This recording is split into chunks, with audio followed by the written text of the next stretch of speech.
looking at graphing sine and cosine functions. So if you remember, Can you get the right notebook?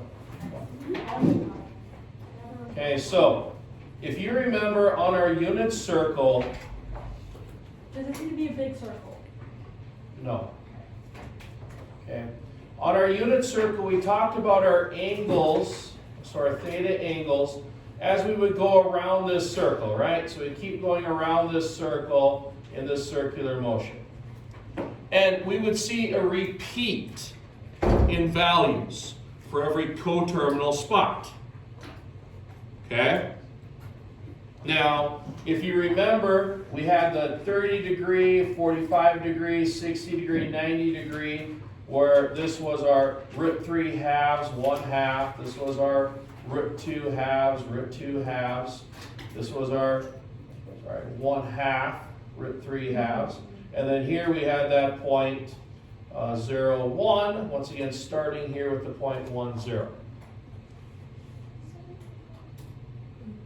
Now, you have this unit circle drawn already. I'm not going to redraw and waste your time with this whole unit circle.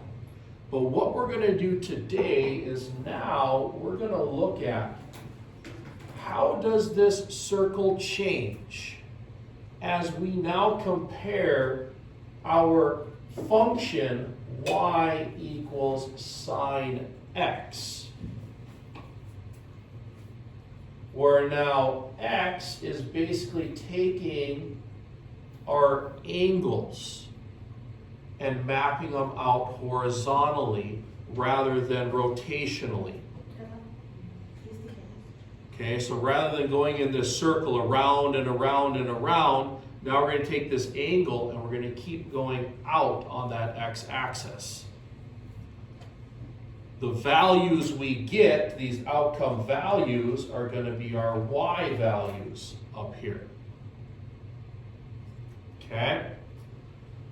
Now, what have you noticed for the sine values? It's always in between 1 and -1. It's always in between 1 and -1, right?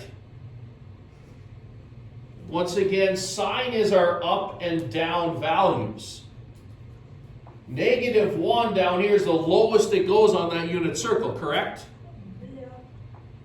1 is the highest it goes on that unit circle. So what we see is we see that sine is going to be bouncing in between 1 and -1.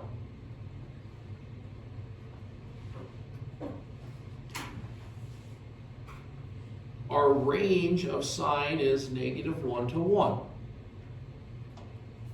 Now, as we put angles in here, okay, so what is sine at 0? 0. It's 0, right? What would sine be at pi halves? So at pi halves, I'd be up here, right? What's sine here? 1.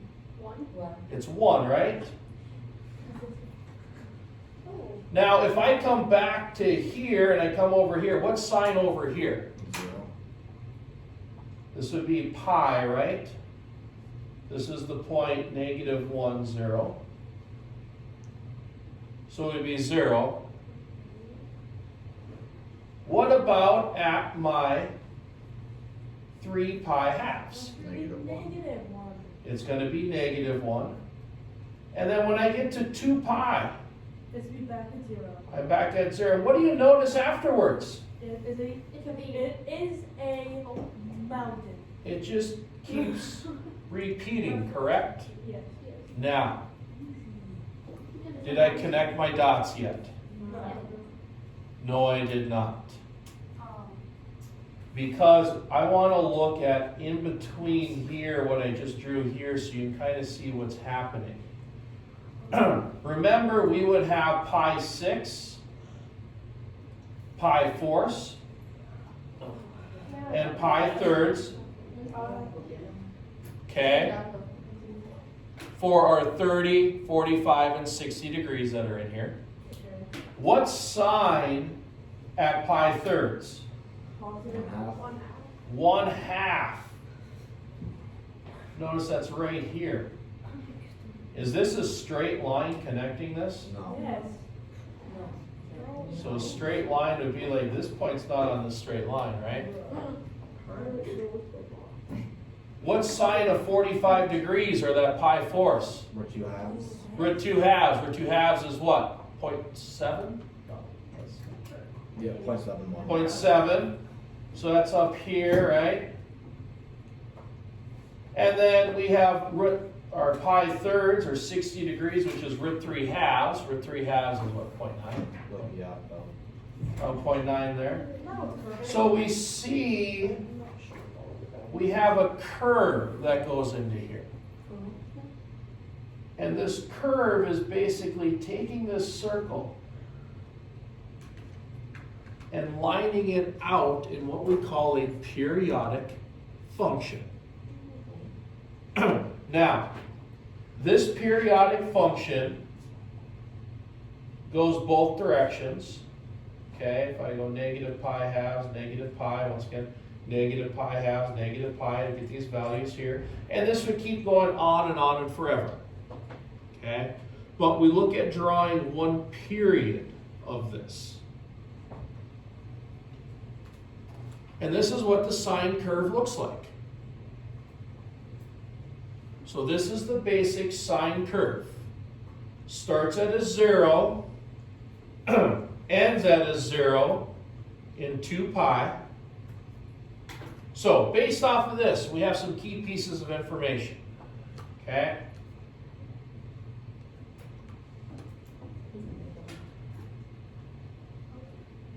Y equals a sine bx.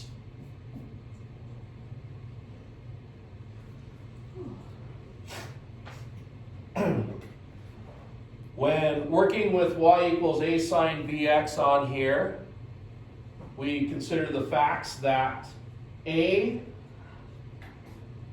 equals the amplitude.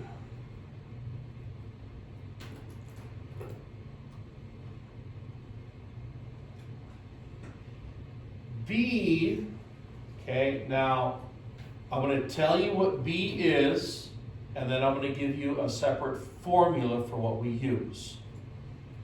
B is the number of cycles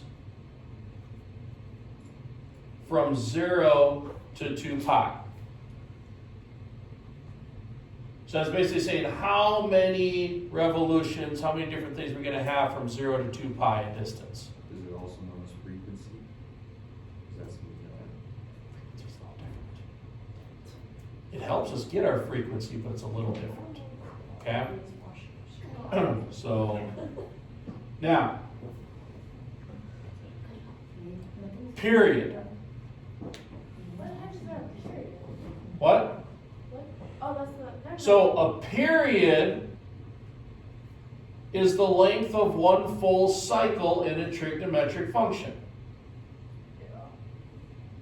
So it's telling us from start to getting back to that start, going all the way up, all the way down, and back to the start, the distance we're falling in between here. To find the period, we take 2 pi and divide it by b.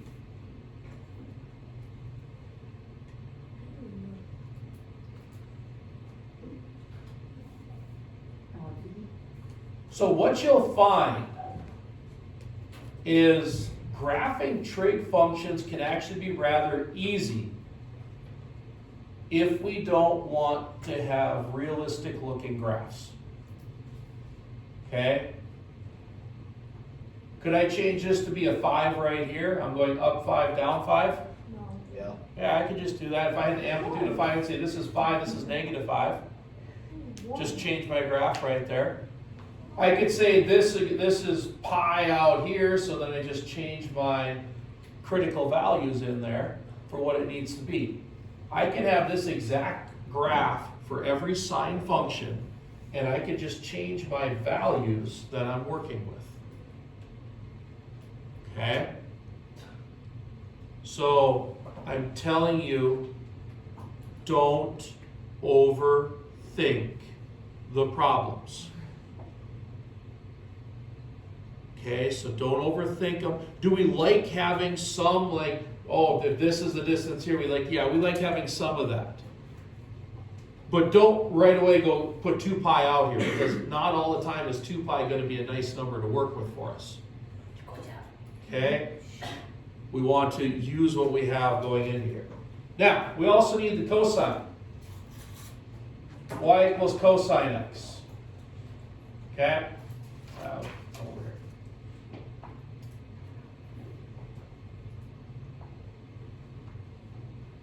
here. So once again, on that unit circle, what was happening with those cosine values, those x values?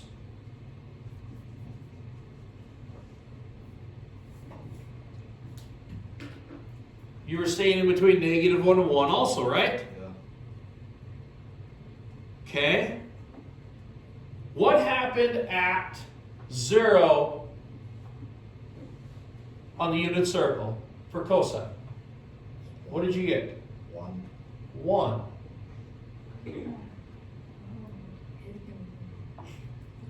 What happened at pi halves? 0. 0. At pi? -1. -1. 3 pi halves? 0. Back to 0. And then 2 pi? 1. We're at 1, right? And then this would just keep repeating on and on forever and ever. You know, once again, I can keep going out here. Maybe here, just those values in there.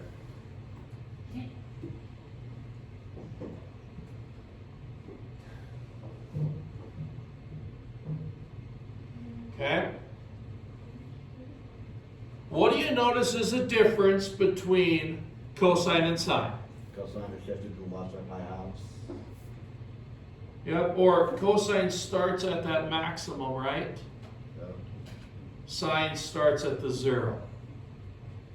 Okay, now on all these trig functions, please remember, the center of this is known as the midline. The amplitude is the distance from the center to the maximum, or, once again, going down to that minimum value off the center. That's what the amplitude talks about. Okay? The period is the distance from start to finish. Once again, 2 pi. If I start here and end here, once again, it's 2 pi motion, whatever we're talking about in there. Okay?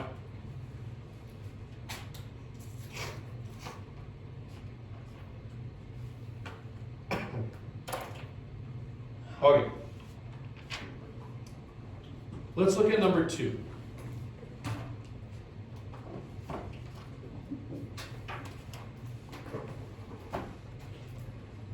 On number 2, they basically tell us to identify, do we have a periodic function? Yeah. Okay? Periodic functions have to follow a distinct pattern that doesn't change. It has to be based about a midline.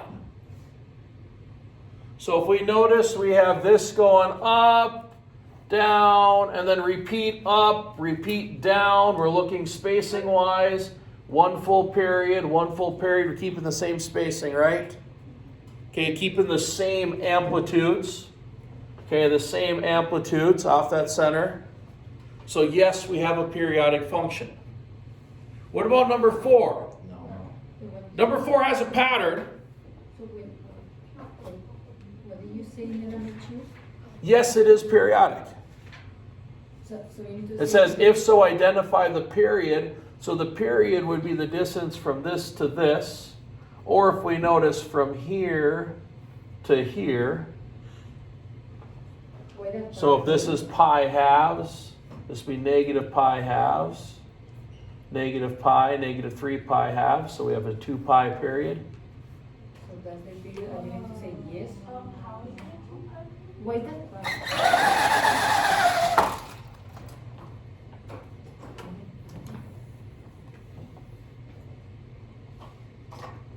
So if you notice, we got these tick marks here. Yeah. We got our spacing, okay? It says this right here is pi halves. Okay, so because this is pi halves, that means every tick mark is pi halves long. So wherever I start at, if I start here, I would finish right here, right? Or if I start here, I would finish right here. Correct? There's different ways to look at it. We got to find the distance in between here. Or the distance from here to here. Well, if each of these tick marks is pi halves plus pi halves plus pi halves plus pi halves is 2 pi. That's how we tell the length of the period. Okay? The amplitude would be the height. It would be up, or the height it would be down, in which you notice it says here's 1, so we're at probably like 1.5 for an amplitude. Okay? I was hoping to do this one and then go back to doing all this stuff. But. Now, 4. Why is this not a periodic function? It doesn't go back down. That's why it's out. It's going at a diagonal, right? Periodic functions have to be going on a horizontal. So it's not. Okay, so it's not a periodic function because once again it's going. Do we have a pattern?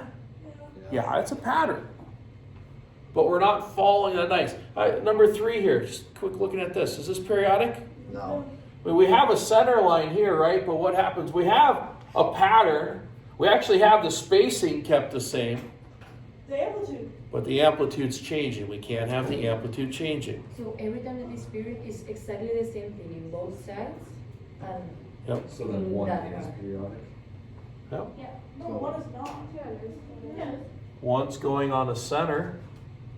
So periodic graphs don't have to be curves. Nope, they don't have to be curves. They just have to follow distinct that they have a center line, they have an amplitude off that center line going up and down, doesn't change. Their period for every cycle that they're talking about stays the same, doesn't change. So it doesn't have to be on the 0 line. Nope, you'll find it, we'll shift up, we'll shift down, we'll shift left, we'll shift right as we keep moving through this, okay? Today is going to be a little bit more basic, kind of interpreting some things, doing some basic graphs. Tomorrow we'll get a little more into the complicated ones.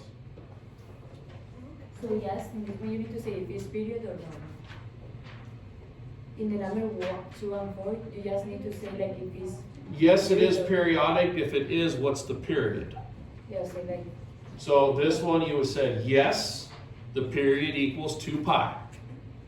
No, that's it. I just expanded on it, trying to get you the full rounded amount there.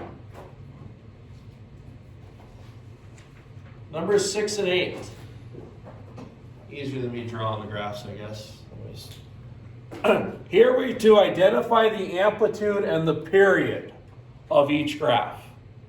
Okay, so the amplitude, based off the center line, how far up, how far down are we going? 0.5. It's 1 over all, but the amplitude is from the center line up, the center line down. So the amplitude equals 0.5. What does the period equal? If we start here, 2. we'll end here, right? So that's at 2. So the period equals 2. 2 is space there. It's period 2 because What you ab- finish in 2. It's period 2 because you finish in the number 2. Yes. So if you finish in number 7, it's 7. Yeah. Okay. Okay, so number 8 here. What is our amplitude? 3.5? No? Or about 3? Oh, a 3. So look about 3. Once again, each of these would be 2 because it says this is 4. This is about halfway between there. So I would say 3. And our period. 4 pi. 4 pi is right here, so 0 to 4 pi would be here. Am I a full? No, No, that's it's just an over bit. 8 pi. Remember, a period looks at if you pick any point to start at, you need to get back to that same point to stop and go through the full motion. So if I start right here, I need to get back to right here. So I'm going to go down. 8 pi. Oh, I'm up here again, right? So that's 0 to 8 pi, right? If I would start here at pi, I would come down, go back up. I have to come back. I'd be over here. Once again, that'd be like a 9 pi there. So once again, pi to 9 pi would be 8 pi difference in there. So that'd be twice the distance between the 0. Don't think of it that way. Don't think of it that way. When I get to tangent, cotangent, secant, cosecant graphs, So the period is, okay. so the period is 0 to 8 pi or Yep. 8 pi? 8 pi. The period equals 8 pi. Our entire cycle is 0 to 8 pi. The period is just the physical distance in between those.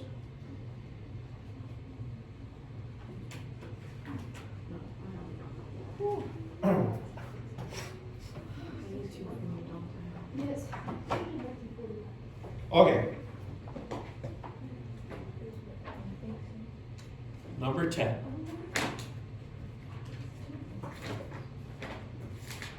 Number 10 says g of x equals 2 sine x.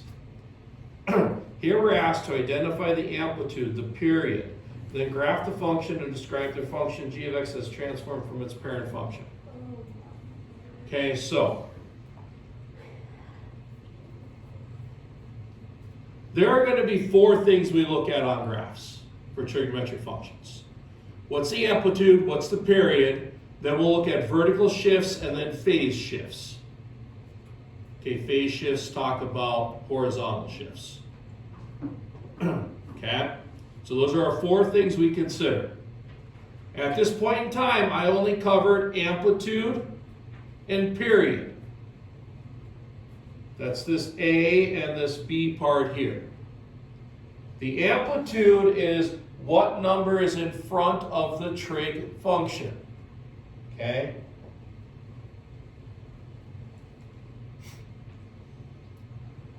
Here shortly I'll be giving you a whole big formula for everything. Okay. The period is 2 pi divided by b. What's b here? X. What number is in front of the x? 1. 1. So that means 2 pi. Now, here is a secret for you. When we graph, we reference a sine curve in our head, and we must label what we call critical values. To find critical values, so critical values, take your period and divide it by 4.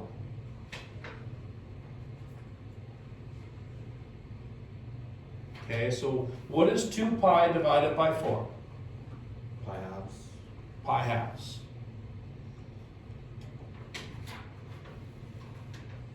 So on my graph, What is the B equal? critical values. Oh. This is basically telling me how far are all my dots going to be apart. Every dot's going to be pi half units apart. Okay? So, how does sine start? At a 0, right? Okay, you got to remember that. Sine starts in the middle, cosine starts top or bottom. Okay, sometimes we do start bottom. Now, what's my amplitude? So if you want, I can add an extra tick mark in there to show 1, 2. Or I could just put the tick mark up here and label it 2. All of my values, I start at 0 and I add pi halves. So what's 0 plus pi halves? Pi. Oh, pi. What's pi halves plus pi halves? Pi. 2 pi. Oh my God. What's pi plus pi halves? 3 pi 2. 3 pi halves. 3 pi halves plus pi is 2 2 pi. pi. 2 pi. And remember, sine was an upward curve to start.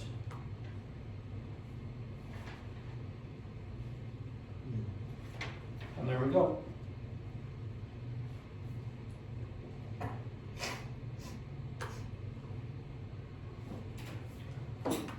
(14) g of x equals 3 sine 2x.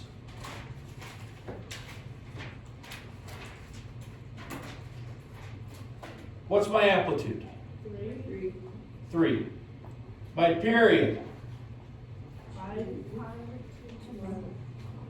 So pi is the period? Yeah. Okay, now what is critical values? Take pi and divide it by 4. With pi fourths. So pi fourths. What this means now is sine starts at a 0. Then we're going to go to an amplitude, right? But that amplitude is going to be pi fourths over versus pi halves. Because our period is pi, so then I'm going to have 1, 2, 3. I'm going to go up here to my, and then pi fourths over again is going to be pi halves now. I'm back at a 0. Add another pi fourths would be 3 pi fourths. We're at our minimum. 3 pi fourths plus pi fourths would be pi then. I'm back at my 0. If you notice, start at the 0, we go upward, we go downward, and then back to that 0, from 0 to pi, 1 full period. Labeling all my critical values in between, basically all the maximum, minimums, and 0 lines. Okay? This is what I look for when we graph these, and generally we have you graph one cycle. Now granted, if we want to keep going out, we'd add another pi fourths, add another pi fourths, add another pi fourths. You can subtract pi fourths and go back this way. So you can graph these both ways. Most of the time, where I start at, I go to the right. Okay. That's just my habit there.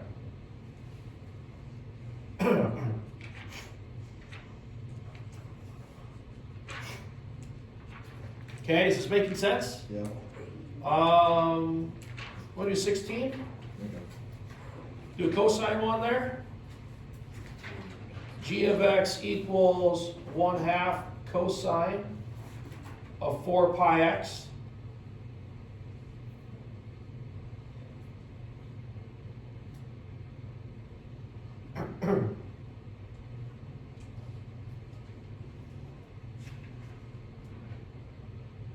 Okay, amplitude, 1/2.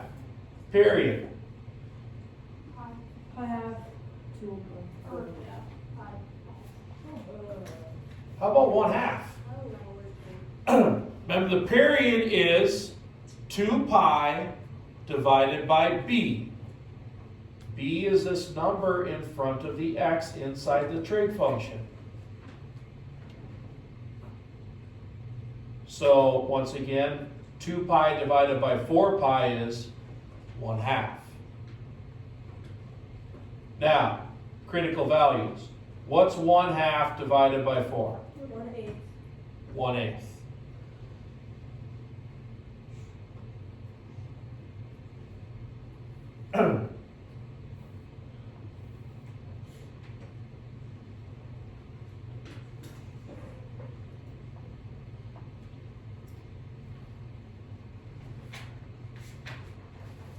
My amplitude's 1/2. So if I put 1 up here, 1/2 be halfway between there. How does cosine start? The top or the bottom? And in this case, it's the top. I'll explain when it starts in the bottom later. Then we go to a 0, right? When's a 0 going to happen? 1/8. At 1/8. Then another 1/8 over, which would be, 1/4. or 1/4. 2/8, we can simplify, right? 1/4. Which would be then at the bottom, right? The minimum. Then we add another 1/8, so 3/8. We'd be back at a 0, right?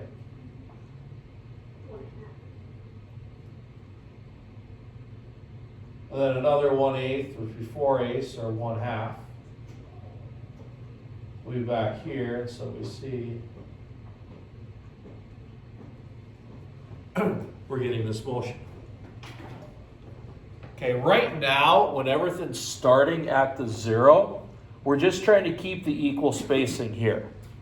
When we start shifting this start left to right, that's when you got to try to figure out, well, if I'm shifting over here so far, and this is like, let's say this would be pi right here, well, 1/8 would be very small in reference to pi, because pi would be 3.14, so we got to be thinking, as we're shifting, can we keep that spacing kind of going there?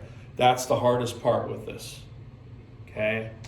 Having values, having shifting starts, and these values changing in there, okay, when they don't coincide with each other. Number 18.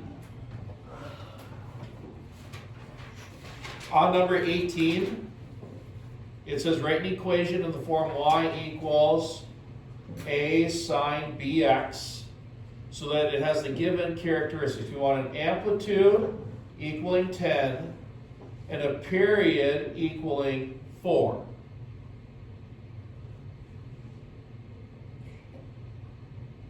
Okay? Why is then? Oh, because. I'm doing they part say- B, I guess part B. Oh. Sorry. I'm not going to do all A, B, C, and D for you. I'm just going to do part B here. Okay? How would I put amplitude 10? 10. So 10 sine. Now, what am I going to put in here? No. No. 2 pi. So remember, the period is 4, and that equals 2 pi divided by B. B is in here, not the period. 8p? 8 pi. No. No. Yeah. 1/2 Yes. pi. 1/2 pi. Once again, 4 over 1, 2 pi over b. We can move things diagonally, so switch the b and the 4, so 2 pi. So we get pi halves.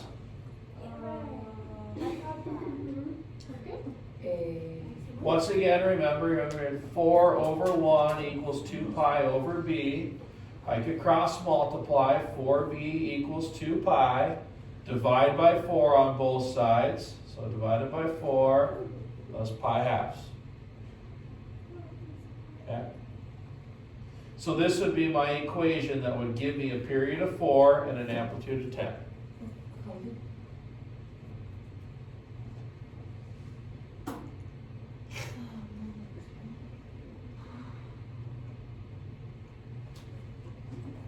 Okay.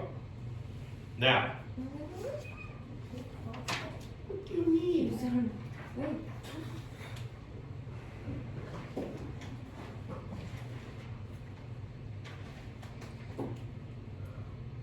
Now,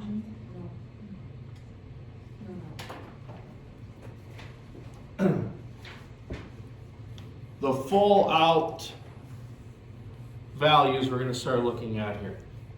Okay? So when we look at graphing, we're going to be looking at graphing based off of everything in here. All our trig values we'll be working with.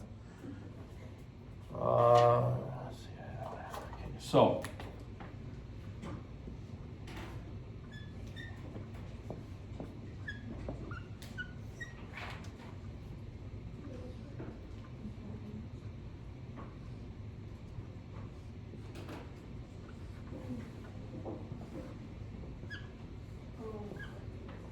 okay, so do this in one color. This is the basis for what we look at. Y equals We're going to have something, and we're going to have a trig function. Then we're going to have something, x minus something, and then plus something on the outside there. Okay?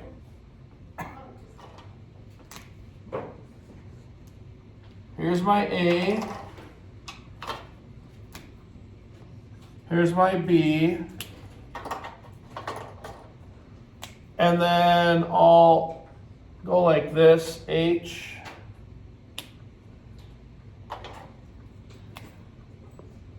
And then K. Right. Change this to here. Okay. So, what you have to remember is this formula is going to be used for all six trigonometric graphs. Sine, cosine, tangent, secant, cosecant, cotangent in there, all our graphs. They're all periodic graphs. They all look different from each other. Some are they're all similar to each other, once again with our cofunctions in there.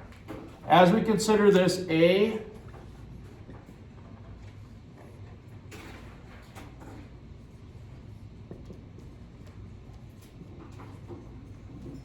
I'm going to go like this. A talks about the absolute value of A. It's our amplitude. Whatever we're doing here, our amplitude is always a positive value. If for some reason A is negative, that means the amplitude is starting in the opposite direction as what it would be. So if this was a cosine function and I had a negative amplitude, rather than starting on the top, I would start on the bottom of that graph. Okay? If I had a negative in front of a sine function, instead of going upward, I'm going to start by going downward. That's what the negative talks about there. Okay, so a negative A. Okay. So if I go negative A,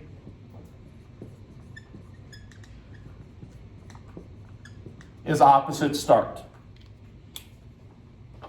If that's like that, if it's negative A, you start here, and if it's Yep. positive, you Okay, then we have B. Once again, B is our number of cycles from 0 to 2 pi.